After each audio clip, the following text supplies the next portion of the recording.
Hi, my name is John and I'm the founder of Bings Academy, which is a one-on-one tutoring organization that helps students reach and get closer to their educational goals. Today, I'll be talking about why tutoring alone is not enough to generally improve your marks and reach your goals. This year will be my 10th year of teaching students who are all aiming for different schools, different things, but for the essence, they're trying to get into a better position to where they're currently at, or generally just to improve their marks in general. I hear some students wondering about why their marks is not improving despite going to group tutoring with the best teacher who attended a really awesome school, or even being with us through one-on-one tutoring. I think what we do is great, but we are by no means perfect. And there are some key reasons why tutoring alone is not enough to improve your grades.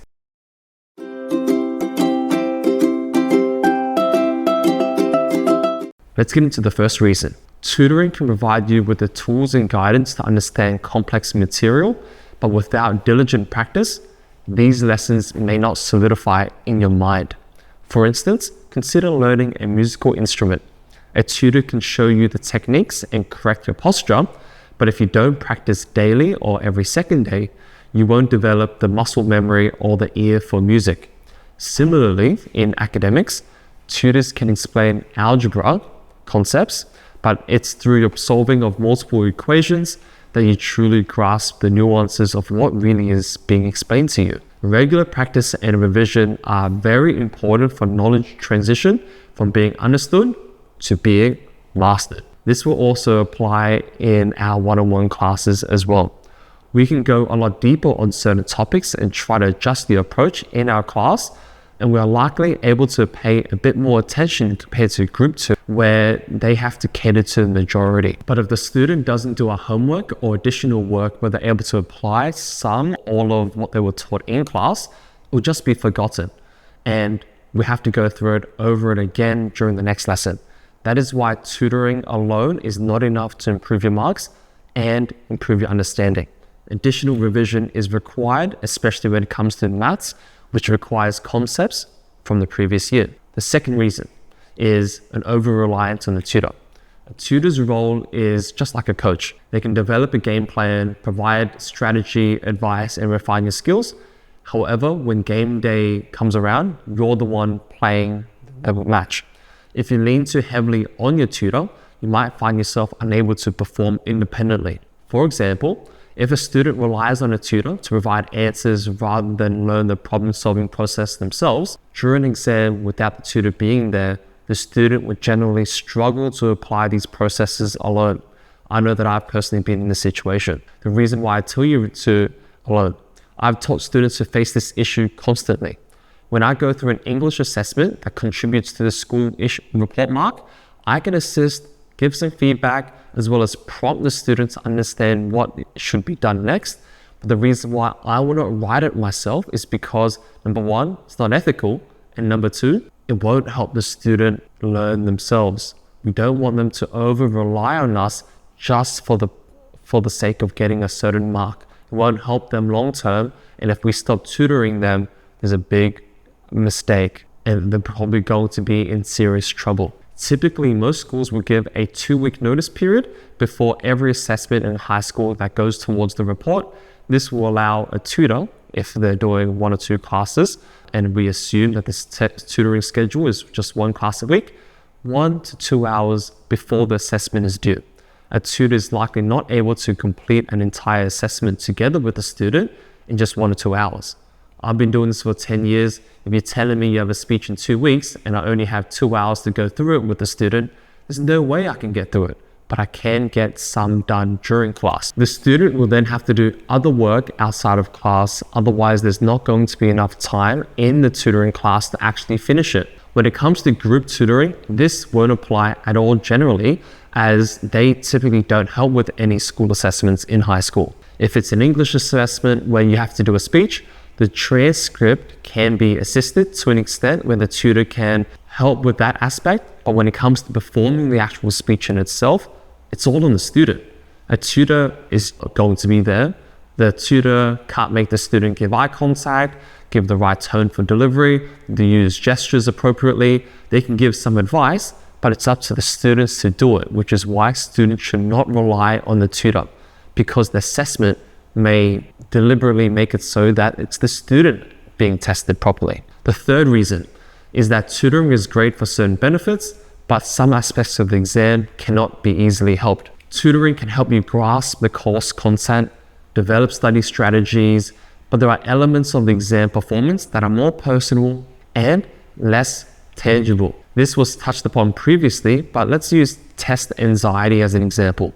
While a tutor can help you relax, go through some techniques to help you calm down, the ability to manage nerves under time conditions often comes with personal development and repeated exposure to exam-like situations.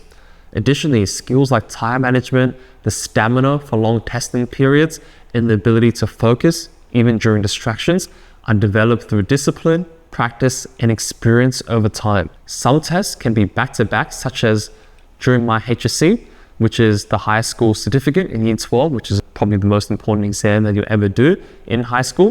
I had 2 HSC exams on the same day.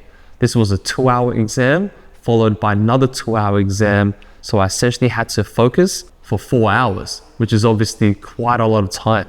A tutor cannot assist with that at all. Even the selective exam for year 7 entry, or even the HAST exam or the EduTest exam to transfer into another selective high school, when you consider the back-to-back nature of these exams, it is a decently long time for the students to concentrate. Not 4 hours, but still tough enough for you to know that tutoring alone can't help with the exam component of this. A tutor can help you know what to expect when you face it. It is less jarring, but if it is the first time you're doing the exam, and you've not had the chance or the opportunity to complete exams yourself, it is very difficult to help with. Tutoring is a safe environment where you can always ask for help, but in an actual exam, you can't ask for help. It is just you. That is why some students perform a lot better in hand-in assignments where they can get a little bit more help from the tutor in high school, but they experience a drop in their marks in exams because tutoring can't completely help with the exam component. So never rely too much on that.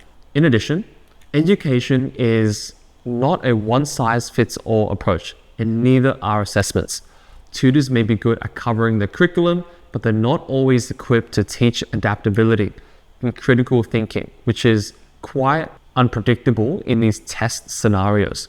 Different schools have different ways that they interpret and test the curriculum. Sydney girls may choose to do an exam for Macbeth in a certain year, but for Balcombe Hills, they may do a film study on Romeo and Juliet instead. In addition, an English tutor might help you analyze texts and write essays, but if an exam asks for a creative narrative, it's up to your own imagination and your past experience to help carry the day. Otherwise, if your tutor hasn't covered the narrative, it's not going to be a direct correlation to it. Similarly, in subjects like maths, tutors can demonstrate how to solve a textbook problem. They can help you understand a concept, but depending on the exam, it can often require you to apply these questions or apply these knowledge to different situations or present them very differently than to what is seen in the textbook. I personally know that at Penrith and Gureen High School, which I attended back in the day, they deliberately chose some of the more basic problems from a math textbook only in the beginning of an exam. But as we all know, math exams always get harder over time. So by the end of the exam, or the latter half of the exam, a lot of these questions were quite different than what you see from the textbook themselves, and they were applied in different ways.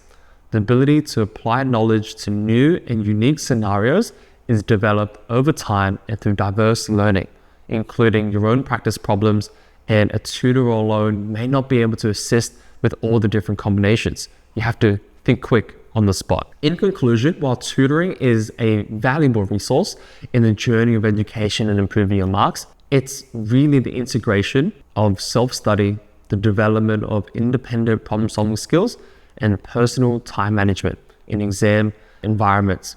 The ability to think quick on your feet is ultimately going to help you improve your grades. Students can benefit from tutoring tremendously. I know I personally did back in the day, but it's dangerous to solely rely on them without putting in your own effort. Having the best tutor with 10 years of experience is fantastic, but if you're not willing to put in the work, or you put all your eggs and you just only rely on them to do the work and you don't want to do it yourself, you're not going to do well anyway. Anyway, thank you guys so much for watching this video. Like if you enjoyed it, share your comments down below if you agree, if you disagree, if you have a tutor yourself, do you sometimes rely on them a little bit too much? And subscribe if you haven't already. Bye.